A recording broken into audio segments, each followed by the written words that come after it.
इस वीडियो में हम ऐतिहासिक तथ्यों के आधार पर मथुरा के बौद्ध संबंधों पर चर्चा करेंगे।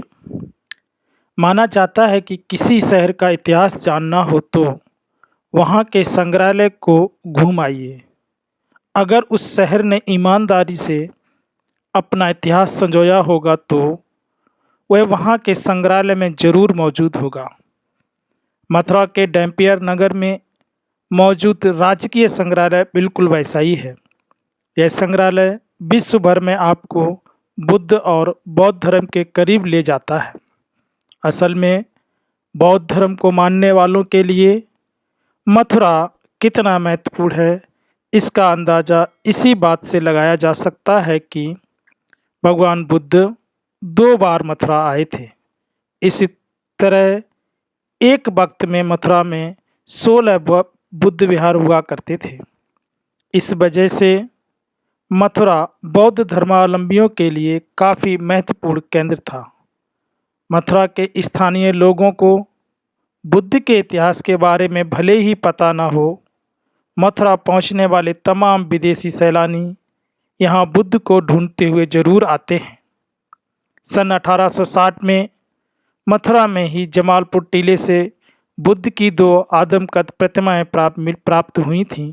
उसमें से एक संग्रहालय में है जबकि दूसरी राष्ट्रपति भवन में है। प्राचीन भारतीय इतिहास मथुरा का विवरण एक महान सांस्कृतिक केंद्र के रूप में प्राप्त होता है। पाली साहित्य में इसका स्पष्ट उल्लेख हमें देखने को मिलता है, किंतु बौद्ध संस्कृति का उद्भव केंद्र बनने व बुद्ध की छाया पड़ने के कारण 6वीं शताब्दी ईस्वी में एक नवीन संस्कृति का उदय हम देखते हैं। मथुरा में बुद्ध के आगमन से लेकर 12वीं शताब्दी तक हम इस नगर को बौद्ध नगरी के केंद्र के रूप में स्थापित पाते हैं, जिसका प्रमाण हुएंगसांग के यात्रा विवरण व अन्य बौद्ध ग्रंथों में उपलब्ध है। ईसा पूर्व 5वीं शताब्दी से इस नगर का उल्लेख मिलने लगता है। अंगुत्तर निकाय एवं मध्यम निकाय में वर्णित है कि बुद्ध के एक महान शिष्य महाकात्यायन ने मथुरा में अपने गुरु के सिद्धांतों की शिक्षा दी थी। हुएंगसांग के अनुसार मथुरा में अशोक राज द्वारा 3 स्तूप बनवाए गए थे, 5 देव मंदिर थे और 20 संगाराम थे, जिनमें 2000 बौद्ध भिक्षु रहते थे। अंगुत्तर निकाय के एक सूत्र से पता चलता है कि भगवान बुद्ध मथुरा आए थे। उन्होंने मथुरा की 5 बातें बताई थीं। 1. यहाँ के मार्ग विषम हैं। 2.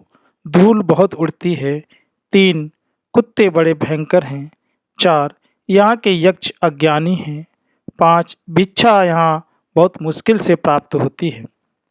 सर्वस्त्यवादी बौद्ध परंपरा में मथुरा के 5 दोष बताए गए हैं, जो उक्त 5 दोषों से भिन्न हैं। गिलगित मैन्युस्क्रिप्ट के अनुसार 5 दोष इस प्रकार से हैं। मथुरा में ऊंच नीच कुलों का भेद अधिक है। मार्ग में झाड़ियाँ और कांटे अधिक हैं। पत्थर व गिट्टियाँ अधिक हैं। रात्रि के पिछले पहर भोजन करने वाले लोग अधिक हैं। यहाँ स्त्रियों की अधिकता है।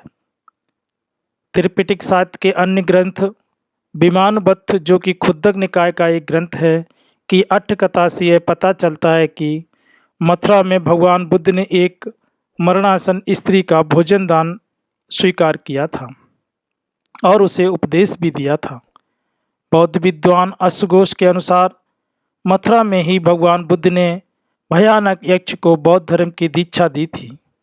मूल सर्वस्त्यवादी विनय, दिव्यावदान एवं अशोकावदान ग्रंथों में भी मथुरा में भगवान बुद्ध की चारिका का वर्णन मिलता है। इससे हम इस बात से अवगत होते हैं कि मथुरा में चारिका करते समय उरुमुंड पर्वत पर आनंद ने तथागत बुद्ध को हरा भरा वन दिखलाया था, जिसे देखकर बुद्ध ने कहा था कि मेरे महापरिनिर्वाण के 100 वर्ष बाद नट और भट्ट नामक 2 धनवान भाई यहाँ विहार बनवाएंगे। उन्होंने आगे कहा था कि यही उरुकुंड पर्वत पर उपगुप्त की दीक्षा होगी, जो दूर दूर तक बुद्ध शासन का प्रचार करेंगे। इस प्रकार यह सिद्ध है कि उरकुंड पर्वत पर एक बुद्ध विहार था। उरकुंड पर्वत ही की पहचान आज के गोवर्धन पर्वत से की जाती है। दिव्यावदान और अशोकावदान में वर्णित बुद्ध की यह मथुरा यात्रा दूसरी यात्रा थी, जो महापरिनिर्वाण के कुछ पहले पूरी की गई थी। इस दूसरी यात्रा के महासम्मत की उन्होंने प्रशंसा की थी।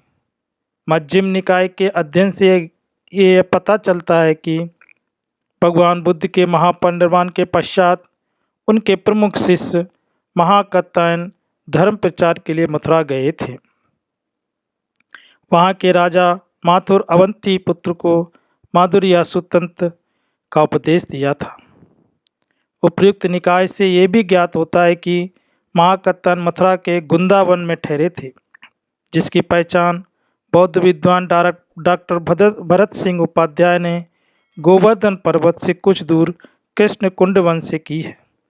प्रोफेसर डॉक्टर अगलेलाल का मानना है कि यह वृंदावन रहा होगा। चूँकि महाकात्यायन वहाँ ठहरे थे, इसलिए वहाँ गुंदावन विहार भी रहा होगा, जो बाद में वृंदावन हो गया।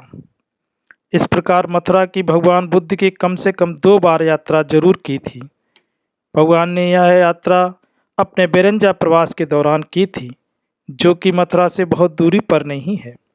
ह्वेंसांग बताता है कि मथुरावासी अभिधर्म के ज्ञाता शारिपुत्र, ध्यान के ज्ञाता मोदगल्यान, सूत्रों के अध्येता मैत्रेयी पुत्र एवं विनय के अध्येता उपालि को अपना आदर्श मानते थे। ह्वेंसांग ने मथुरा नगर के पूर्व में लगभग 1 मील अर्थात 5 से 6 ली उपगुप्त विहार का उल्लेख किया है, जिसके स्तूप में भगवान बुद्ध के केश और नख धातु सुरक्षित रखे गए थे। इन विहारों में समय समय पर बड़ी धूमधाम से उत्सव मनाए जाते थे, जिसमें सामान्य लोगों के साथ राजा और मंत्री भी भाग लेते थे। बुद्ध के पश्चात भी मथुरा बौद्ध धर्म का प्रमुख केंद्र रहा, जो कि 12वीं से 13वीं शताब्दी तक मथुरा में बौद्ध धर्म की जड़ें बहुत मजबूत बनाए रखी थीं।